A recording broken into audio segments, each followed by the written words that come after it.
Yo, what's up guys? Today I have a transition tutorial for you.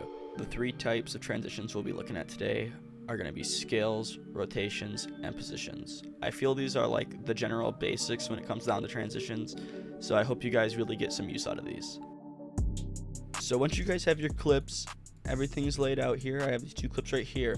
Now this is a really good example here for a scale because it starts far away and then it ends up close. So in this instance, you wouldn't want to scale out because then it would be like you're moving away from them and then suddenly you're really close to them. So we're going to have to do a scale in. Right click and add like the blank space down here, hit new, and go on to adjustment layer. And what we're going to do is we're going to cut this down to be the same exact size for both clips. Now, how I split the clips is Control-Shift-D on the keyboard. So what we're going to do here is we're going to add the transform effect onto both of these. Now, you want to make sure for all of these, we'll select everything here, the clips and the adjustments, make sure that the motion blur box is checked or has these symbols in it. And before we actually get into moving anything around, we're going to add motion tile to our clips. Motion tile pretty much just expands the clip and allows us to be able to scale outside of what we're supposed to be able to and not just see the black bars or whatever it is around the clip.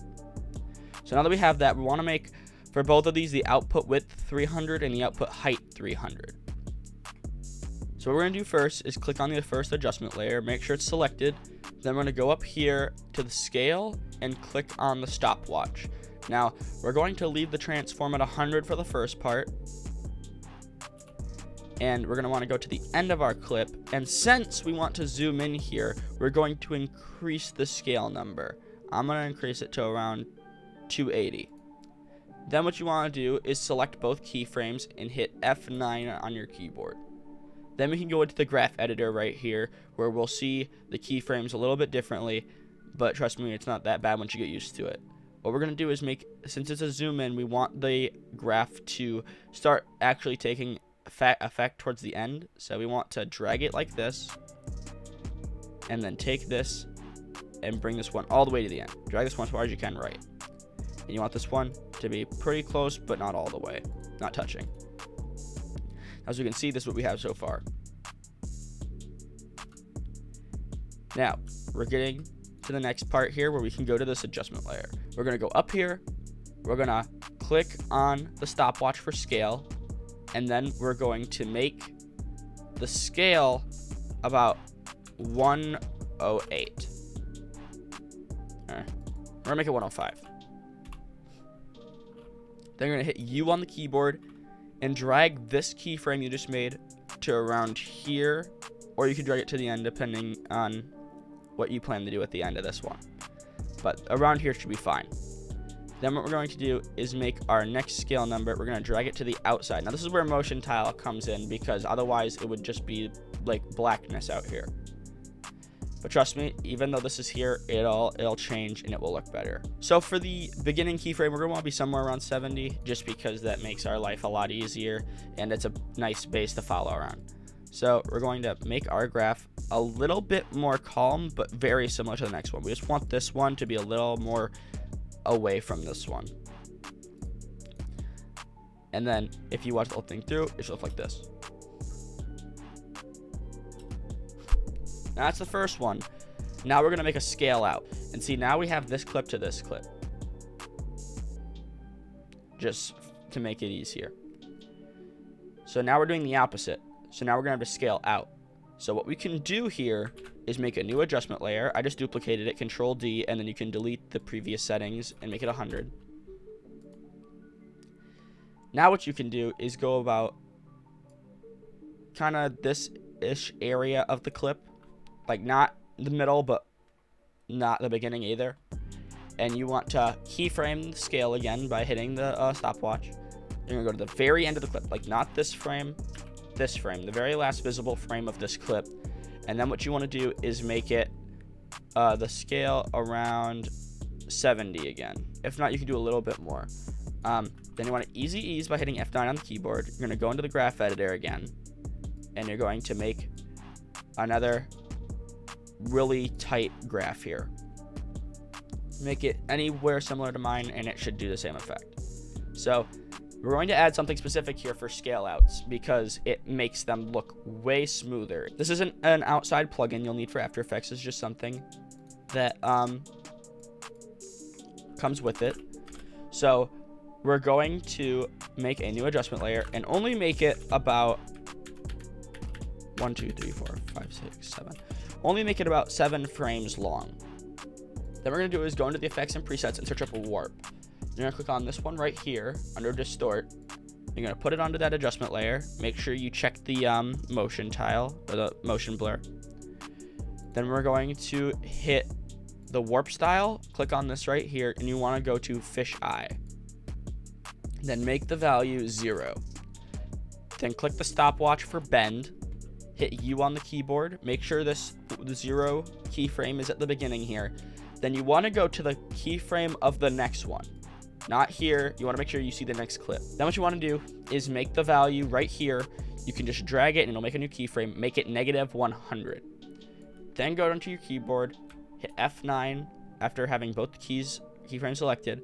Go into the graph editor and then drag this one to just be against this like square here, this keyframe, and then drag this one all the way across. Then what you'll get is like this nice warp effect that makes it look a lot better than like this. Now we're going to make another adjustment layer. You can just duplicate one of them and then delete the settings for it or the keyframes for it. Just make sure they're back at 0. I'm gonna delete these, make it 100. And then since this one right here is like this, we can just drag this 100 to the end or close to the end. And then we'll make this one about 280, 270. Then we can go into the graph editor after making those easy eased, and you can do a graph similar to mine here. Not too close together, but not too far apart either. And then here's what we should have made.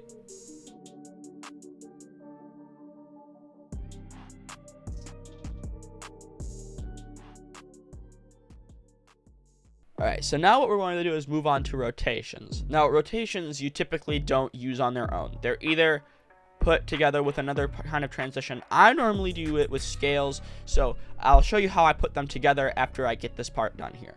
So, what we're going to do is very similar to last time. Make sure all your clips have the motion tile on it. I already made sure they have that, but make sure they have that, all of them. And then you want to do a new adjustment layer. Make sure it's the length of the clip.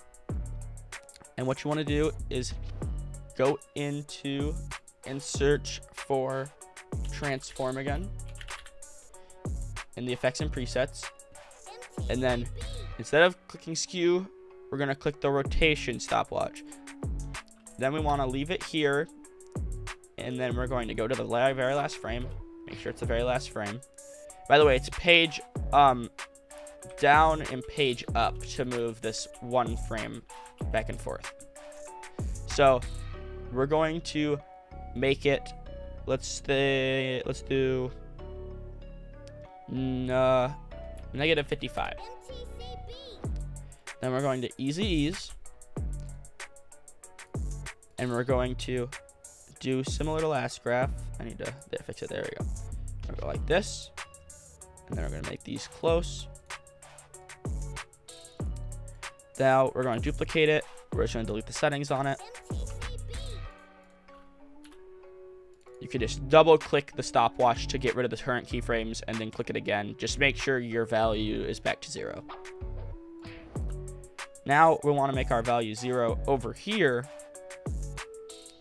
And since this is a really easy way to think about it, since our rotation ended at -55, we just want to do the positive. So we want to start with +55.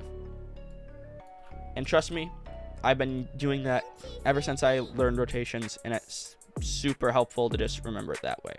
We're going to make a graph like this, but since it's coming out of the transition, we want to make it a little bit more smooth and not as quick. So our rotation should look like this. Now we're going to rotation the other way, which is pretty simple. We're going to just duplicate this adjustment layer, so we're going to make another one. Turn off the rotation. Make sure your value is set to 0. Click the stopwatch again after clicking it the first time. Then you want to leave this one here, go to the end of the clip, and then make this one 55.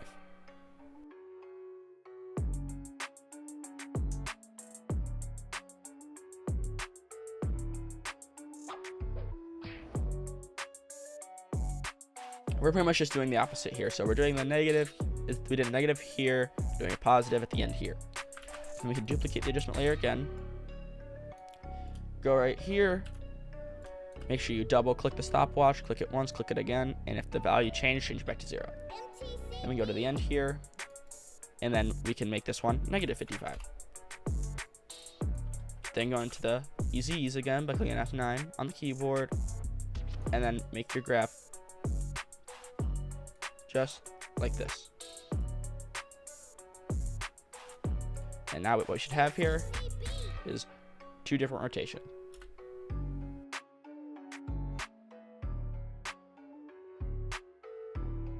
Now, when I said this is really easy to move into other ones, I really mean it. All you got to do is select the keyframes, hit Control-C, and then go to your scales, and then make sure you go to the beginning and hit Control-V.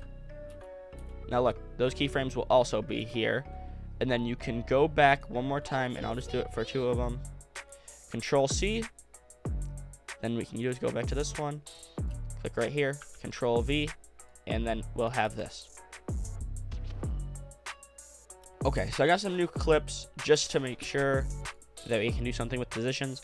Make sure you have both of them with motion tile, and make sure that they have the mirrored edges with the 300 by 300. So positions are a little bit different when it comes down to the fact that we are not going to be using adjustment layers. They don't work how I like them to, so I don't use them for that. So what we're going to do is we're going to click on New. We're going to go to Null Object. What we're going to do is it's going to work similar to an adjustment layer, but we have to parent it. So make sure you select the motion blur. And now what you want to do is go to the clip, and go to this little like stringy thing here, the pick whip, and go to the null object. You can just go like this, or you can go anywhere in the null object, but just go like this. Now it's parented, because you'll see the parent link for the clip is now the null. So now what we're going to do is we're going to hit P on the keyboard, and we want to right click position and hit separate dimensions. So now what we're going to do is we're going to do a slide like to the side here. So we're going to click on the X position, the stopwatch. Now it can be anywhere from the beginning to like around here-ish. Then we're going to go to the very last frame, and we're going to slide it this way. Now it's okay if the motion tile is very visible here, because I have a method that will save us here. So we're going to make our graph somewhat like this. Now, before we do anything else, scale the clip up just a little bit. It always helps to scale it up a little bit, because that way you'll have some more time before the motion tile itself actually starts to show. So, actually I'll decrease that just a little bit. I'll do like 6. So, now what we can do is now we're going to add an adjustment layer. And we're going to make it just about 6 or 7 frames long. And what we're going to search up in the effects and presets is directional blur. I usually use this one, but I know if you don't have this plugin, obviously you can't use it. So what we're going to do is we're just going to do the stock one, this one right here under blur and sharpen. So what we're going to do is select this. Now make sure you select the motion blur. Click on blur length. Make sure it's at 0 at the beginning. Then go to the end, the very last frame, and then make it 75. And then make sure the direction here is 90. Now, we might want to do more, because we really don't want it to be very noticeable. So what we're going to do is we're going to do 250 instead. And you can easy ease and make your graph similar to mine right here. Now it should look something like this. Then what we can do is go to the next clip where we scale up.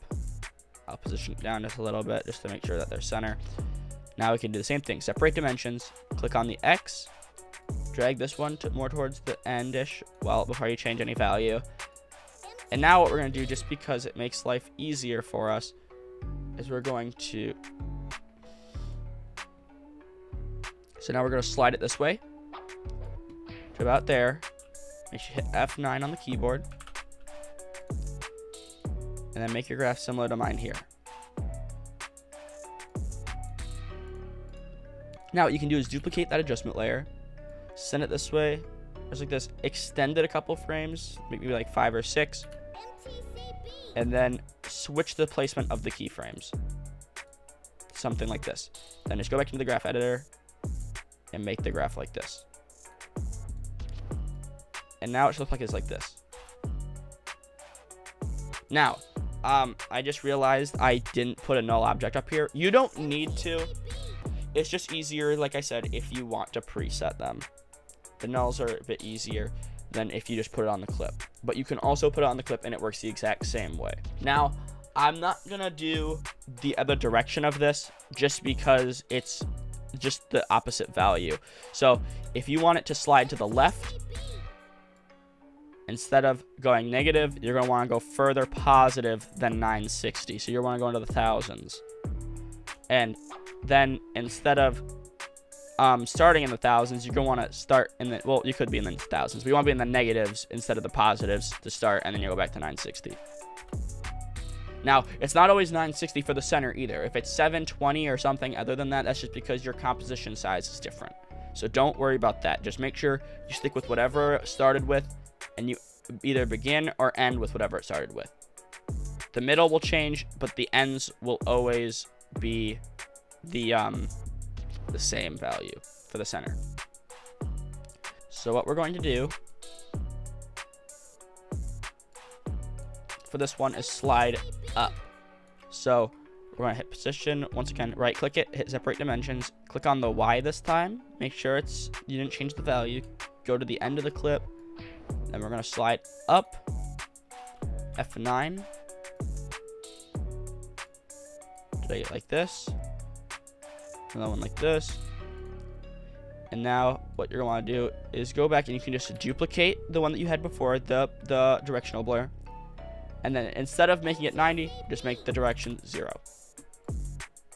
Now what we can do is go to this one. Make sure if you don't have that up, hit P.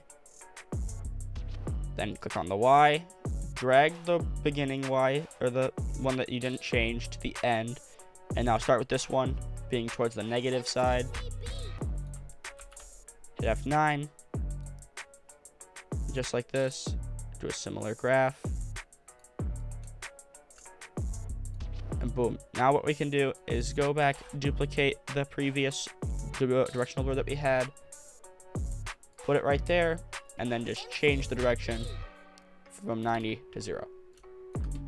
And now we'll have this.